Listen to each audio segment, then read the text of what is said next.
Young Turks right-wing pivot.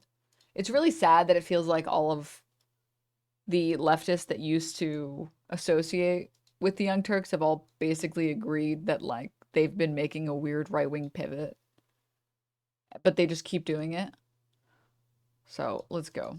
Subject of independent media, I'm dying to know your thoughts on TYT and Kasparian. So I'm not going to put you in a place where you have to attack them. But from my perspective, I feel like it's sad to see this because we've all been in the space for a while and we've seen this 100 times. Dave Rubin, Jimmy Dore, what's his name, Russell Brand, where little by little you start to, you pick one or two issues and then you start buddying up with the right. And I see this with TYT and Anna Kasparian, and I'm curious what your thoughts on that are. Before I answer that, I'm curious your thoughts on, do you think it's going to go fully in that direction? Like, do you think it's genuinely going to end up like a Jimmy Dore or a Dave? I missed this. Can you give me a TLDR? Basically, Anna and Cenk, Anna especially, has gone very like anti-homelessness. And I'm like, dude, based, yeah, stopping homelessness, ending homelessness, yeah. You mean like with policies like housing first, right? Except she just wants to put them all in jail.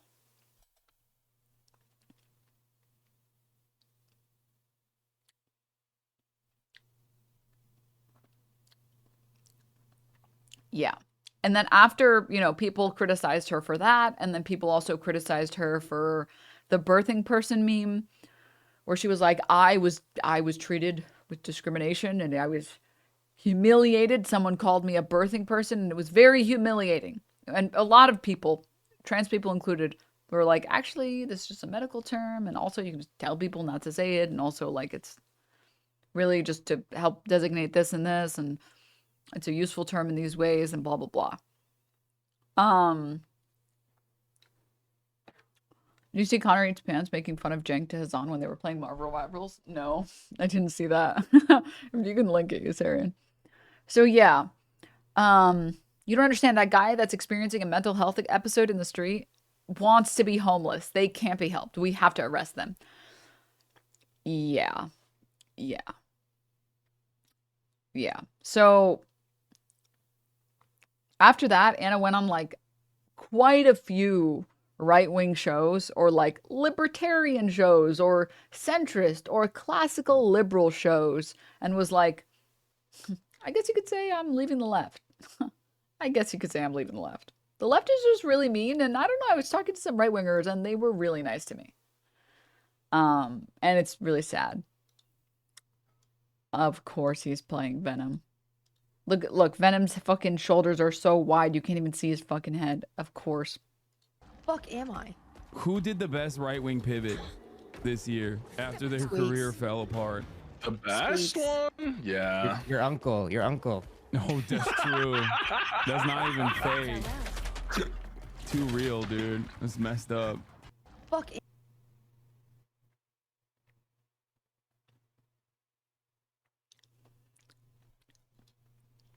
Anyways. Dave Rubin. Yes, I do. Wow. If you asked me this a year ago, I would say probably not. I was in that position where you were in, probably with like Joe Rogan, where it's like, no, I think that you should try to reach these people. I think that maybe there's just a genuine agreement. But to me, with time, it's become apparent that like both Cenk and Anna, they just don't want to listen to good faith criticism. And you know, we all kind of like talked about this in different ways, like on Leftist Mafia, for example. And what really struck me is how, they just disregarded the arguments that we made. It was not in bad faith, even though they don't want to, acknowledge that. It wasn't in bad faith, but they said it was in bad faith. And for me, I think that moment that really like clicked with me, like, no, it's over, was when they went after Emma Vigeland, because Emma Vigeland, they know her more than they know us. I was part of TYT Network. You were part of TYT Network, but we didn't have that close relationship. I never was at TYT Studio. I think you were only there a couple of times. So like there was that degree of separation between us. But just to see them disregard the criticisms of the left. I mean, we all criticize you. Yeah. Why does Kyle look like he's gonna sell me coke? Whoa. No. Kyle absolutely wants to take you to Flavortown, okay? He looks like he wants to take me to Flavortown. And yeah, Emma and Anna were actually friends. Well, yeah, I think that there's also like a mutual respect. I'm only going to speak for myself, but I think there's a bit of a mutual respect for me with any women in this like political landscape that choose to talk about issues they want to talk about. Because you're, especially if you want to be taken seriously, because I was like, I'm good. I don't need to be taken seriously. I'm here to fucking shoot the shit. I'm here to make some memes. I'm here to have a good time and also cover some news. But I think for Emma Vigeland and for Anne Experian, they do want to be taken seriously. They want to be taken very seriously, which I think is very respectable. And I mean, I had a lot of respect for, and I still have a lot of respect for Emma, but Anne Experian, she just keeps pivoting. And I think like the end goal is to become like, I almost want to say their end goal is to become Tim Pool. That there's a lot of money to be made doing what Tim Pool does, and you don't even have to be very smart to do it. Each other. You and I have had debates like in DMs on Twitter about fucking specific healthcare bills and shit like that. But we never I never thought, oh, Kyle's a fucking grifter. And I don't think you thought the same about me. It was just disagreements that we were hashing out. And even like I said something about Wolfpack on my show, and Jenk had reached out to me privately and said, hey, the people at Wolfpack think that you got this wrong. And so I'm like, oh shit, I don't remember what it was in particular, but I brought on one of the directors of Wolfpack on my show to correct the record and talk about Wolfpack. And it's like, just, it's one of those things where we're all going to eat shit. You know, we're human beings. We don't have massive, you know, production crews. We kind of just get on camera and we say what we think. And so there are going to be times where we trip on our own dicks. So we have to eat shit sometimes. And our peers are the best people to hold us accountable. Like if some random YouTube comment says, hey, Mike, fuck you. You said this. You're a terrible, terrible person. I'm going to disregard that. But if Kyle reaches out to me and says, hey, Mike, I think that you really messed up here. That's when I'm going to think, oh, okay, well, if Kyle's saying this, he's been doing this for a long time. I respect him. He respects me. So that to me is. And that's the other thing for me. Like when Anna Kasparian was doing her crash out, I think on her Twitter, like the most liked replies to her birthing person Twitter were very polite. Almost too good faith. They were like, hey, I know you didn't mean anything by this. I know you are not a transphobe. I would ignore what everyone else is saying. They're speaking from a place of hurt. Personally, we enjoy using the word birthing person because of this and this. And if you want more information, here's these resources. And if you ever want clarification or you need something like this, just like my DMs are open. I'm always happy to talk about my experiences, blah, blah, blah, blah. There were a lot of people replying like that. If you exist on the left, you can say anything and someone's going to like scream at you. Okay. All right. I suggested punishments for aimbotting, and I had many people mad at me, and they were like, actually, communism is when there's no punishment for any crimes ever. Actually, communism is when nothing is illegal and you can do whatever you want, okay? That's actually how that works. So, literally, you exist on the left. There's always going to be people that scream at you. There's always going to be people that have no interest in having a good conversation with you. There's always going to be people who will treat you with bad faith. Regardless of what you talk about, right? Regardless. Nice straw, man.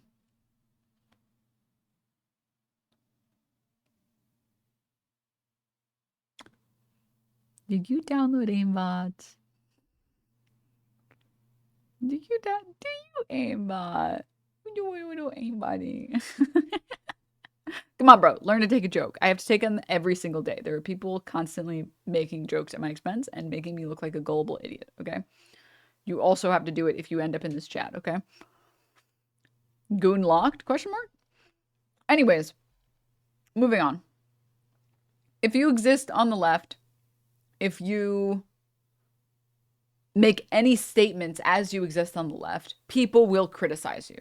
People absolutely will criticize you. I mean, I'm pretty sure at this point, probably every single large leftist creator has been called transphobic at least once. At least once.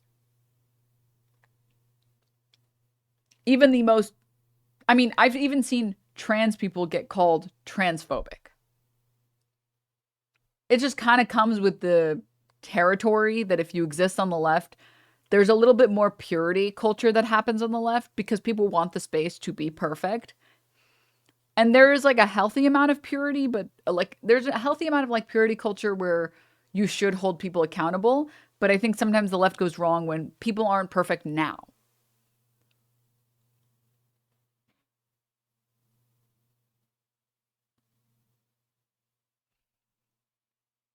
You're also dealing with a lot of people that are terminally online. 100%, yeah. But like, grow up. Like, oh, Blair White is trans and actually transphobic. Well, no, I mean, Blair White is actually transphobic. I mean, she's a right winger who thinks that like trans people should detransition. Obviously, that's someone who's transphobic. I'm talking about leftist creators who are trans, who I've seen leftist trans creators talk about how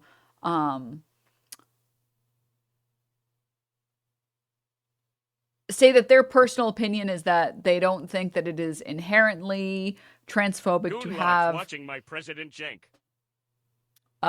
Genital preferences, and I've seen those trans creators get called transphobic. Like it's like, oh, because there are constantly people that will attack you that you're never going to be perfect enough for the most perfect leftist online that has never left their house, has never attempted to engage with anything in a reasonable way. Because there's a conversation you can have about like transphobia that is normalized, and that there are people who have used things to justify transphobia. So like there are people who will use genital preference as a defense for the trans panic defense. It's like, well, okay, well that's obviously transphobic, right? Because you can prefer whatever you want to prefer, but that doesn't mean you suddenly get to kill people. Moving on. If you exist on the left, there's always going to be people that criticize you, and there's always going to be people that criticize you in a way that isn't productive. But there's also, I feel like, enough people that will do it in a way that is productive that, like, if you're getting that offended, you're just not a real leftist anyways. Yeah, like the super straight stuff. Yeah, I mean, that's obviously transphobic.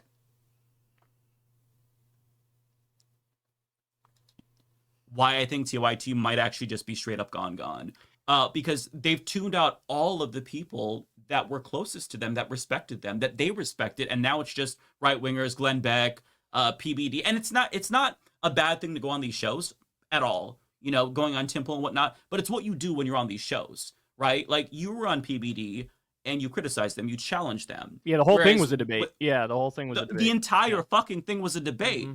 And this was the same criticism that we had with Jimmy Dore when he started going on Tucker Carlson. Like, I don't care that you go on Tucker Carlson. I'm not trying to like police where you go. You're a grown man. But if I were on Tucker Carlson, I'm going to speak truth to power. I'm going to criticize him for the white supremacy that he's espousing. And I don't see that. I see them going on these shows, attacking the left. And to me, it's like, okay, you know what? Maybe 5 years ago, I would still be more charitable. A year ago, I'd be more charitable. But I feel like we've seen this show so many times. It's a rerun.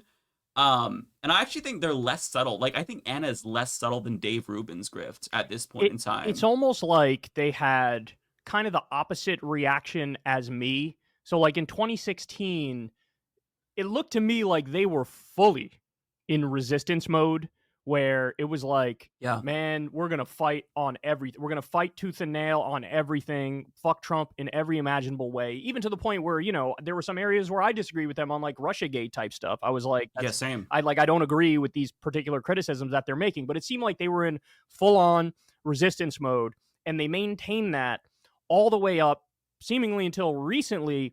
and then the mindset. So in the same way as like I was trying to like find bridges or areas of agreement from 2016 on, and then eventually I realized, shit, this didn't work. And I flipped, and now I'm being super aggressive, and I'm the one that's resisting. And for them, it was resist, resist, resist. And then just recently, it's almost like they just got tired of doing the we're in the resistance, we're going to fight everything. And now you hear Cenk's big thing is like, we got to unite the populist right and the populist left. And here's this area and that area where we can agree. But what I would say to Cenk in reaction to that is, it's not like they're completely and utterly full of shit. Every single one of them. Even the, and God bless Bernie. I love him. I don't think Bernie's a sellout by any stretch of the imagination, but his strategy on this has been like, I agree with Trump that we should cap credit card interest rates at 10%. And I agree with Elon Musk and Doge that we need to cut the Pentagon. And he's putting that out there. But here's the thing, Bernie. They're not going to cap credit card interest rates at 10%. They're not going to cut the Pentagon. And then when they don't do those things, all of those MAGA accounts are going to pretend like they never supported capping credit card interest rates at 10%. They're going to say they never supported cutting the Pentagon, and they're going to go wherever Trump wants them to go, because MAGA is effectively a cult. And so what I would say to Bernie is, I know where your heart is. I know you're trying to do what you think is the right thing and get them in a gotcha and hypocrisy burn them and say, see, they were lying, etc. But they're immune to the hypocrisy burns. And so the real strategy is to upfront say, look, these people are full of shit. They're full of shit. They don't mean a goddamn word of what they say. And I will put in the same category, I'd put, the PBDs of the world and the Tim Pools of the world and the Joe Rogans of the world. Like, do you think Rogan, like when Trump starts doing objectively horrible shit, do you think Rogan is going to be on his show like, man, I really disagree with this? Like he did back in the day. Remember when the child separation policy Ozempic Guy Fieri's making a strong point. Stop. was happening, and Rogan had on Duncan Trussell, and he went on like a pro-immigrant rant where he was saying, and do you think that's going to happen this time around? No. He endorsed the guy who said he wants to do a mass deportation, and if Trump does do a mass deportation, Rogan's either going to say nothing about it or just defend it, right? And so I think that's the point, is like, as we've been saying, there are way more allies who are liberals or who are just independents than there are the populist right. I'm of the belief at this point, the populist right is fake. It's not real. They will flip on a dime to go where Trump wants them to go. And by the way, I know I'm right about this because, again, we have the first four. Less subtle than Dave Rubin is a self-inflicted death sentence to someone's fundamental sense of decorum and professionalism. Yes. Yes. Yeah, I mean, I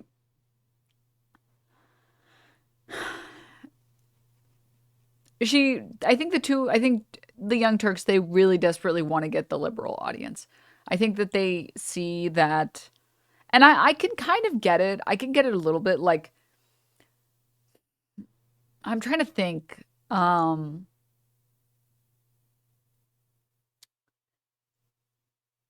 I think if you feel like the left is, for whatever reason, okay, like whether it's your fault or the left's fault, if you feel like the recent positions from the left are not ones that you agree with anymore, I think the only reasonable place to go at that point is center right.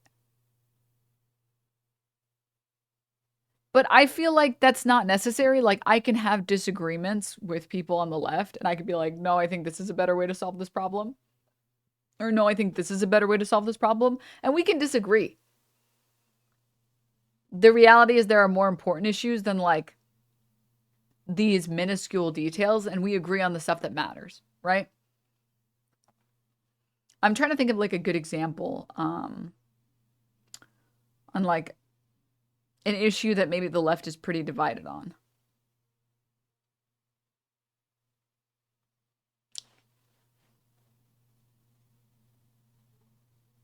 Probably like, no, not gun rights. I would say actually the left is pretty divided on, like, it feels like to me the left is pretty divided on trans people in sports.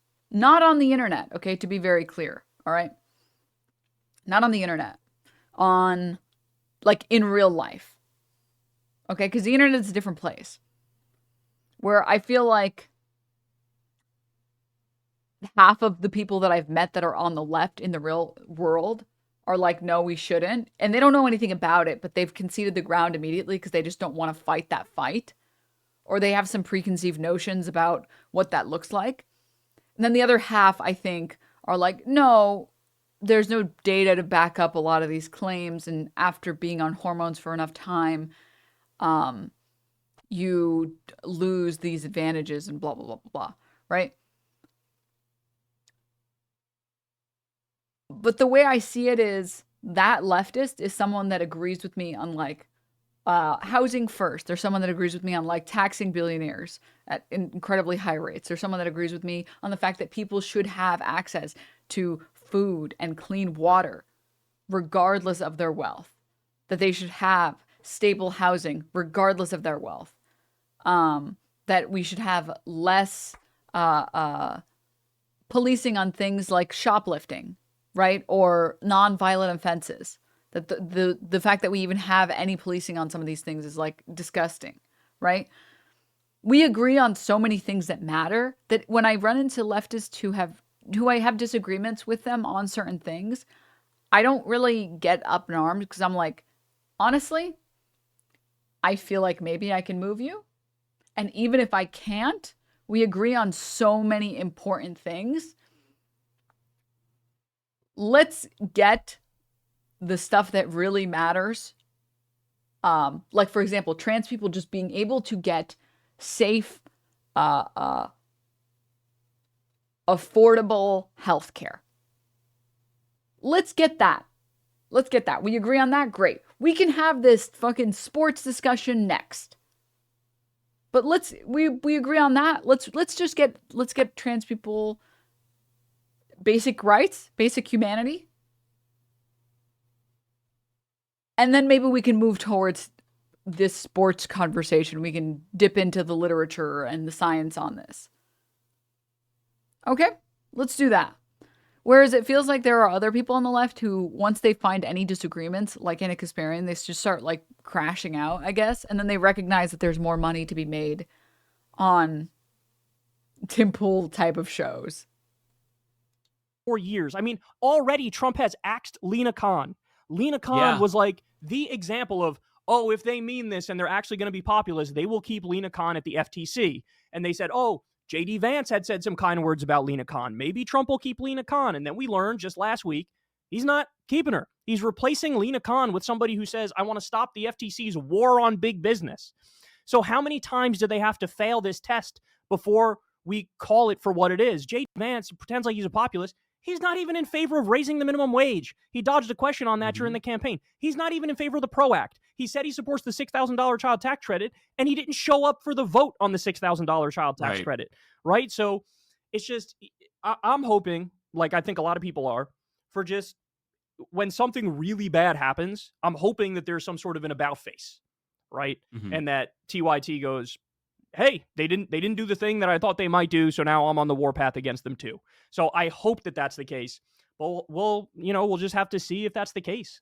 And I don't know. I don't know if I want to hold my breath on that because I am notoriously a horrible judge of character on these things, as we already just went through. Like we just discussed the Rogan thing. I gave him credit for way too long. For Jimmy Dore, I gave him credit for way too long. For all these people.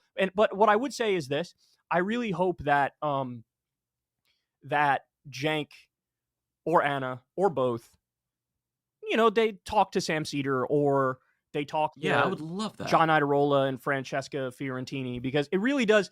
They seem to think, as you sort of pointed out, that anybody who disagrees with them on certain issues, it truly is just a grifter and they're a liar. And, whether it's crime issues or trans issues, they seem to think like everybody who's on the left genuinely loves crime, right? This is something I've heard from them.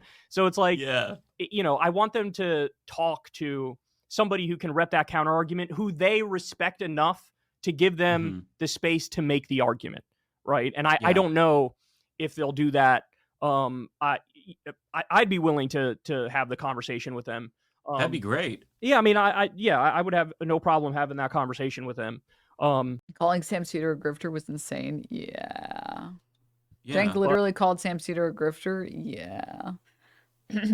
Which is crazy because, like, if you're ever at the point where you're calling someone who is a full-blown leftist a grifter, like, you've completely lost the plot. There is not money to be made on the left. You don't get fucking ad money. You don't get fucking general corpo support. You don't get like the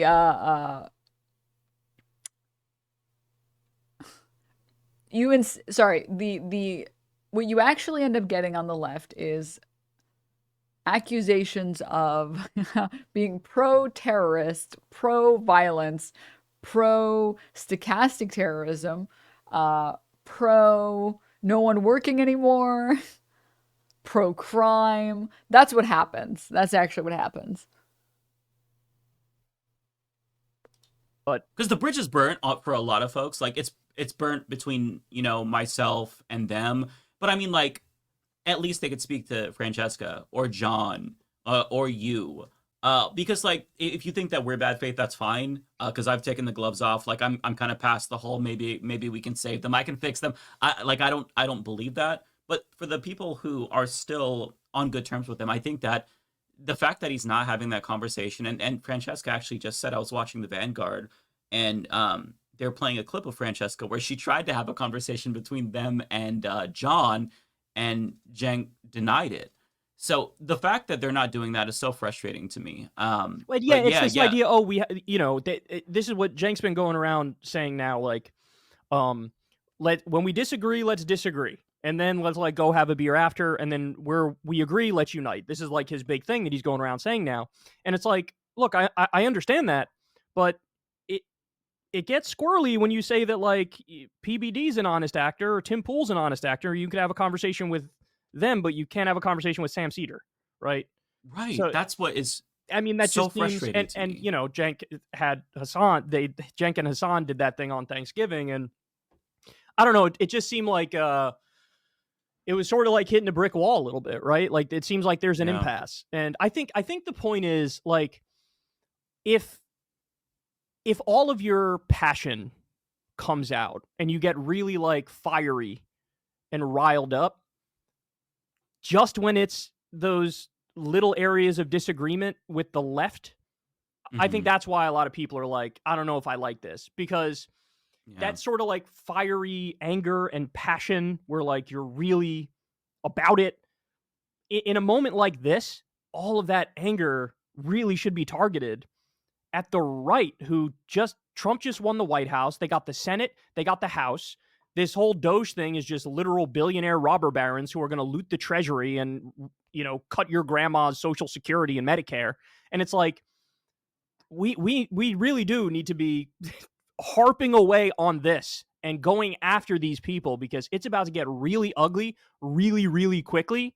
And we really need both basically anybody who's anywhere left of center to unite and all be in unison and all hammer away. This was the brilliance of Fox News and the right-wing media sphere, is like, so they'll have their stories for the day or the week and their talking points, and like every outlet under the sun will repeat it till the cows come home, and then they drive the narrative. They drive the entire political narrative in the country. And that's what the left is missing. That's what liberals and leftists are missing, is just in unison a media apparatus that's all harping away. Well, you have to understand also that like there are a lot of people on the left that are on the left because they are contrarians. Okay, I will fucking say it. I'll do it. That there are a lot of annoying people on the left that are a big reason of why they're on the left is because they're annoying. Like they were annoying before they became leftists, and then they realized that being a leftist would make them become new levels of annoying. Right? They were like, dude, I can achieve levels of just like insufferable that have never been reached before. Hold up. Not all leftists, okay? First of all, not all leftists, okay? I'm like a little bit, I feel this a little bit in me, where I'm like, someone says something preposterous, and I'm like, my first opinion or my first thought is not to be like, I'll just let it slide. I'm like, I'm sorry, wait, what did you say? So I'm that kind of annoying. I get it, right? I get it. But sometimes people just say things that just obviously, just like even without doing any research, seem untrue. Like when people say, yeah, we should just fucking arrest all the homeless people. It's like, what? Why? Well, to solve the problem of all the homeless people. And you're like, huh? How does it solve the problem? And I feel like even someone who doesn't know anything or any talking points or any data or any information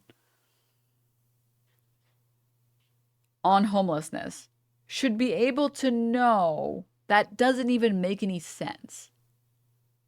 Like, wait, so you're going to take these people who don't have access to clean water, food, a home, or a job, and your solution is to put them in jail to make it even harder for them to get a job when they get out? This doesn't even make any sense. This is literally like,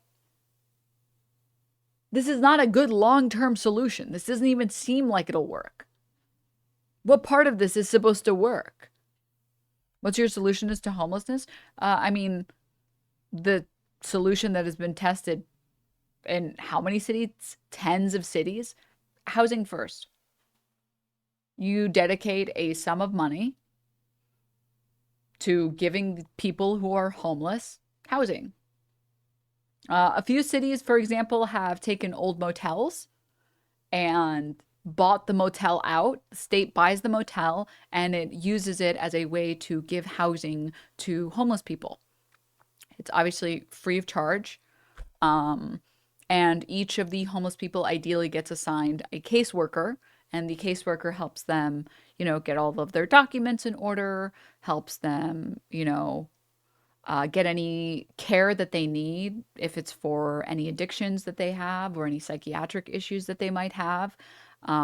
Basically just like someone to help them get them off their feet, helps them build a resume, helps get them cleaned up, helps give them a phone, a permanent address for things like job applications, and helps stabilize their life. And usually people end up having very short turnaround times. And the sooner you catch people, the faster it is for them to bounce back. So if you're able to put someone who's only been homeless for like a month, if you're able to put someone like that in a housing first situation, they'll bounce back really quickly.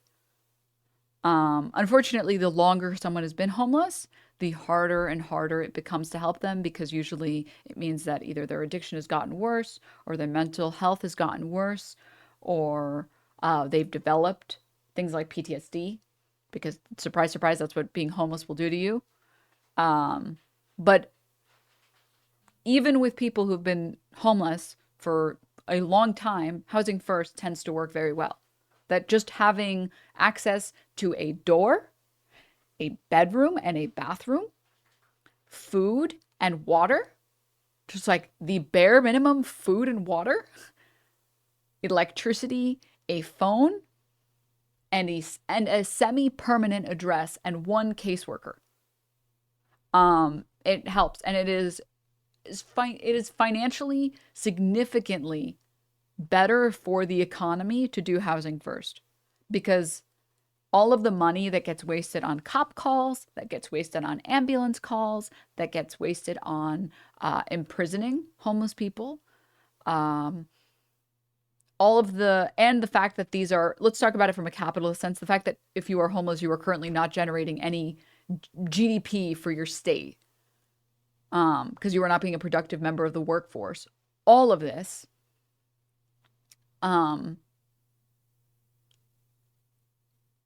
is very expensive. It's very, very expensive. Very incredibly expensive. You know what's not expensive? Putting them in a housing first situation for basically just like bare necessities and helping them get back on their feet.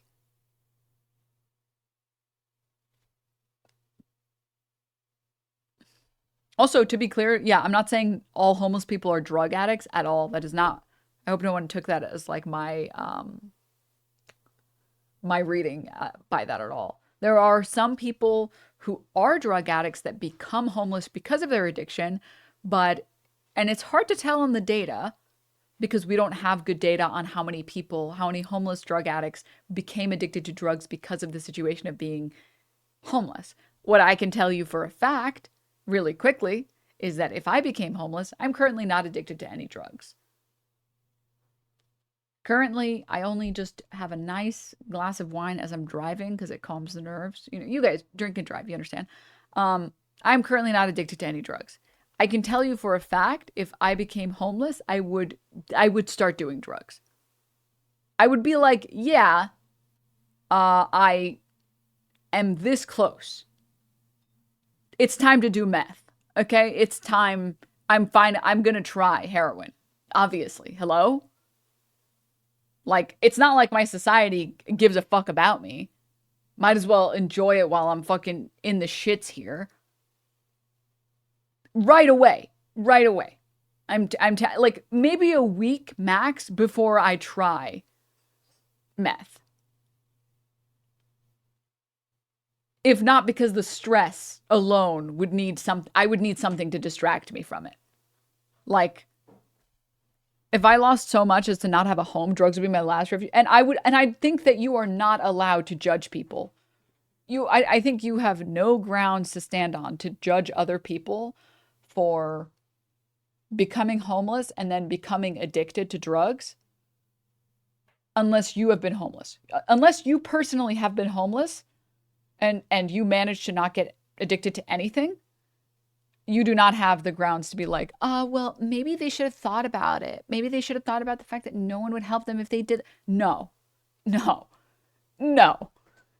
If you really think that you could be homeless for potentially months or years sober, you're crazy. You're like, I have no words. I have nothing to share with you. And I think that your only thought when seeing someone who is addicted to drugs should be, we need to get more safe centers, more safe drug centers. And we need to put these people in actual rehabilitation, like actual rehab, not the fucking mental institution bullshit that we basically do. Like, these people should have actual resources allocated to them.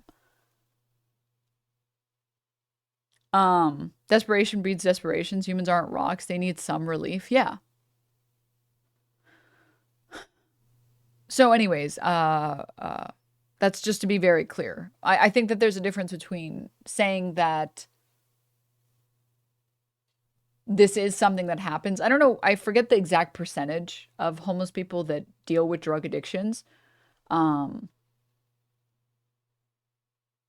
think there's a difference between saying that that is a fact and saying like, I couldn't give money to a homeless person. What if they just go spend it on alcohol? If I give money to a homeless person and they immediately go spend it on alcohol, fucking based. It's their money at that point. They spend it how they want to. And if what they need in that moment is some fucking jack, then you know what? They can go get the jack. And if I personally didn't want them to buy the alcohol, I will bring them what I wanted to bring them. Either, and that's how you know those people don't actually care, because they never offer to get like a sandwich for the person. They never offer to get like socks or like a toothbrush or like there are a lot of kits online if anyone is curious about things that homeless people need. People who have been previously homeless, they have talked about their experiences and the things that no one ever helps them with that aren't available at shelters and stuff. But they don't actually try any of those things. They don't actually try and make care packages. They just want to have the high ground and be like, I can't give this person $2. They're going to go spend it on alcohol. Like, I gave a dude in Chicago $20 and he said, I'm going to be real with you. I'm going to go buy drugs with this. And I said exactly that. I said, it's your money now, dude. Yeah. Like, what the fuck? Don't. Anyways, yeah. Anyways. Also, it's not like every homeless person can just walk to a bank and deposit the $5 that they were given. It's ridiculous. It's fucking ridiculous, dude. It's just so silly. Anyways, I don't know. I don't remember why I got off topic like this. That shit just makes me so irritated. I get so mad when people say that shit. I'm just like, housing first works. There's a lot of cities that have tried it. As far as funding goes, first of all, if we have enough money to send $3 trillion to Israel, we have enough money to help the homeless people in our fucking country. It also doesn't cost a lot to do these things. Like if you have a motel, if the state was to buy a motel, for example, the running cost of any one of those units is significantly cheaper than prison. Okay? And if that's still not enough for you, there are policies that I think have been enacted in Vancouver for vacancy taxes. Basically, if you own a certain number of properties, you pay a tax on every unit that is vacant. If a unit spends a certain amount of time vacant in the year, you pay a tax on that unit. I think it's like every month that one unit is vacant, you pay a tax on that unit. And it doesn't help it doesn't help solve the exacerbated problem of renting prices. Unfortunately, that's something that has to be legislated and decommodified. So it doesn't fix that, but it does generate like millions of dollars for the city.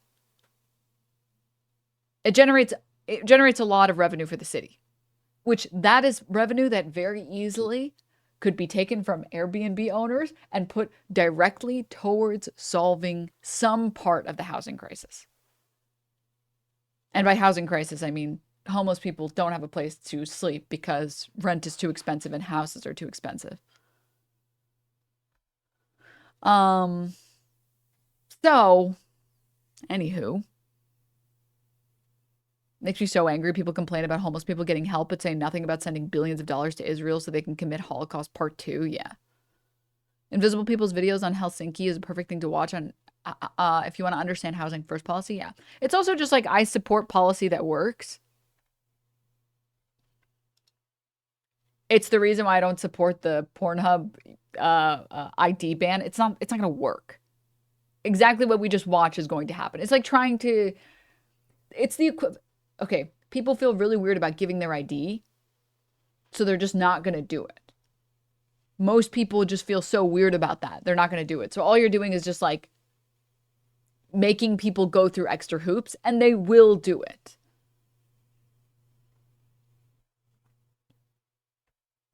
Right? They just will.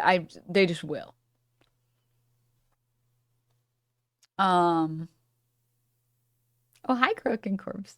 Crazy thing is most homeless folk get something called a general relief each month, around $200 a month. So it's technically a loan that they have to pay back if they end up getting supplementary income. So it's just inadequate. Yeah. Wait, I wanted to.